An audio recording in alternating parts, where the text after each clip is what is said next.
యేసయ్యా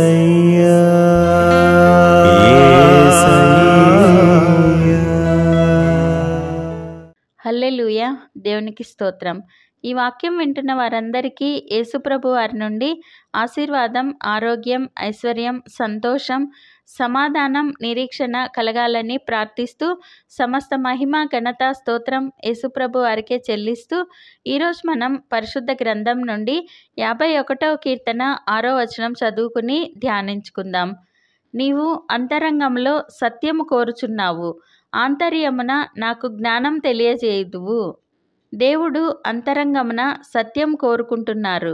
మళ్ళీ చదువుదాం. దేవుడు అంతరంగమున సత్యం కోరుకుంటున్నారు అంటే హృదయంలో సత్యం కలిగి ఉండాలి అని ఆశిస్తున్నారు. మనం పైన ఒకలాగా లోపల ఒకలాగా ఉంటే అది వేషధారణ అవుతుంది. కాబట్టి మనం హృదయ శుద్ధి కలిగి జీవించాలి. మనం సత్యస్వరూపుని పిల్లలము. ఆయన ఎన్నడూ అబద్ధం ఆడరు. మనం కూడా అలా జీవించాలని కోరుకుంటున్నారు. ఇది మనం ఉపమానం ద్వారా తెలుసుకుందాం. ఒక గోల్డ్ షాప్లో ఒక 10 గ్రామ్స్ గోల్డ్ చైన్ కనిపించట్లేదు.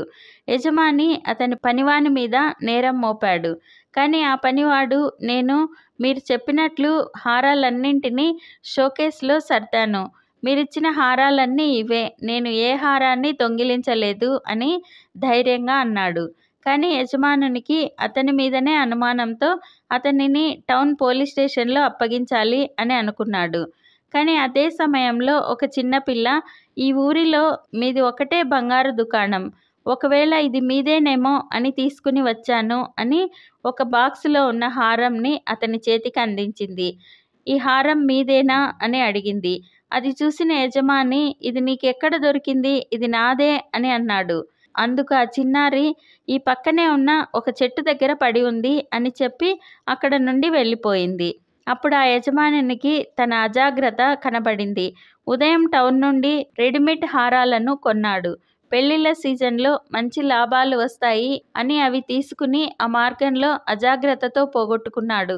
తన తప్పు తెలుసుకుని ఆ పనివానిని క్షమాపణ కోరి మునిపటి కంటే ఎక్కువ జీతం ఇవ్వసాగాడు.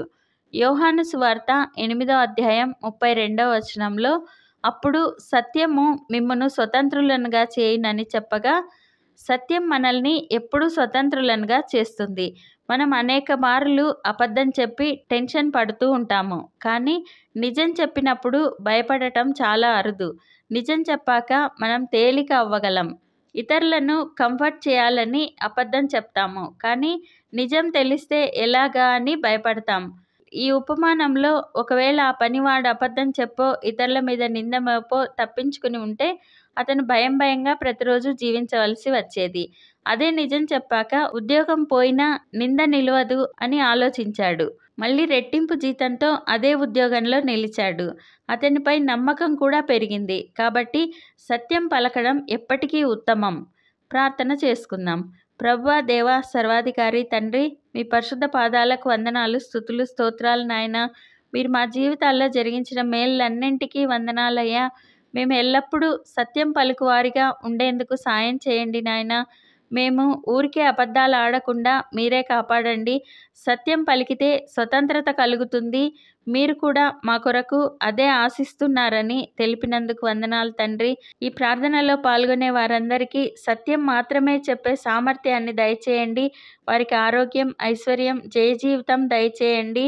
వారి కుటుంబాల్లో నుండి వ్యాధి, లేమిని తీసివేసి స్వస్థతను, సమృద్ధిని దయచేయండి. మేమందరం ఈ దేశానికి, ఈ ప్రపంచానికి ఆశీర్వాదకరంగా ఉండులాగున ఆశీర్వదించమని నజరేయుడైన యేసుక్రీస్తు నామంలో ప్రార్థిస్తున్నాం తండ్రి. ఆమెన్. ప్రతిరోజు మీ కామెంట్స్ చూస్తున్నాము. మీకోసం కూడా రోజు ముమ్మారు ప్రార్థిస్తున్నాము. భయపడకండి, దిగులు పడకండి, కృంగిపోకండి. యేసుప్రభు వారు తప్పక విడుదలనిస్తారు. ఆయన మహాకృప మనతో ఎల్లప్పుడూ ఉంటుంది. Amen. Thank you Jesus. God bless you. మేము మా ఛానల్లో అందించిన ఇతర వీడియోలను కూడా తప్పకుండా చూసి మీ మిత్రులకు షేర్ చేయగలరు. ఇప్పటి వరకు మా ఛానల్ సబ్స్క్రైబ్ చేయకుంటే వెంటనే సబ్స్క్రైబ్ చేసి కొత్త వీడియోల నోటిఫికేషన్స్ కోసం సబ్స్క్రైబ్ బటన్ పక్కనే ఉన్న బెల్ గుర్తును క్లిక్ చేయండి. అందరికీ వందనాలు. ఒక బిడ్డను అనుగ్రహించమని హన్నా కన్నీటితో దేవుని వేడుకుంది. బిడ్డను పొందుకుంది. ఆ తరువాత కూడా దేవుని ఎడల మరింత విశ్వాసంతో కృతజ్ఞతతో జీవించింది.